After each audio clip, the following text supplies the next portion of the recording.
Before America knew the name John Wayne Gacy, Chicago already felt his shadow. A well-liked contractor, a volunteer, a man who hosted neighborhood parties, and beneath it all, a darkness so deep the city still hasn't recovered. But this isn't just the story of a serial killer.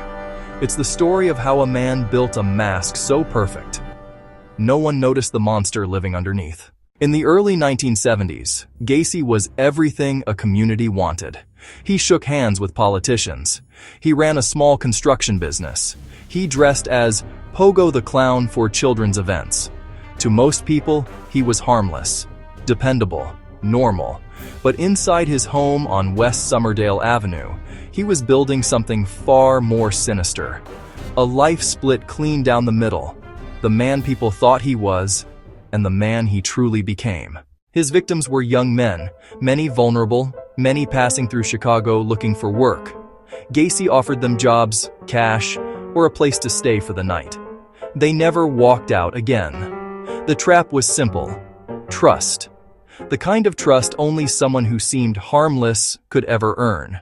For years, families reported sons who vanished without a trace. But in the 1970s, missing young men were often dismissed as runaways. Gacy knew that. He counted on that. In reality, the truth was buried, literally, on his own property, under his house, in his crawl space, layer by layer, victim after victim.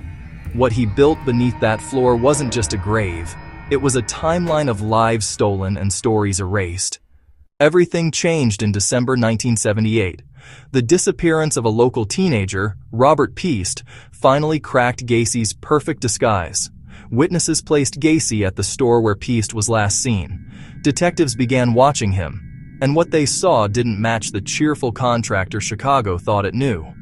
Surveillance revealed strange behavior, inconsistencies, slip-ups, and eventually, a house filled with evidence no one could ignore. Police entered Gacy's home and discovered what had been hidden for years: the crawl space, the remains, the truth. Suddenly, the man who waved at neighbors, who performed at children's parties, who seemed like nothing more than a friendly face, was revealed as one of the most prolific serial killers in American history. His final arrest didn't bring relief. It brought disbelief. How could someone blend in so well while hiding so much? Gacy tried to blame others. He denied responsibility. He painted himself as the victim. But the evidence told the real story. 29 victims found beneath his home. Others never identified. Families still searching for closure decades later. Gacy was executed in 1994. But the question he left behind remains: how many people walk among us wearing masks we never notice? John Wayne Gacy didn't just terrify a city. He forced the world to confront the hidden faces of evil. This is Criminal Origins, where we uncover the rise and the downfall of the world's most feared figures.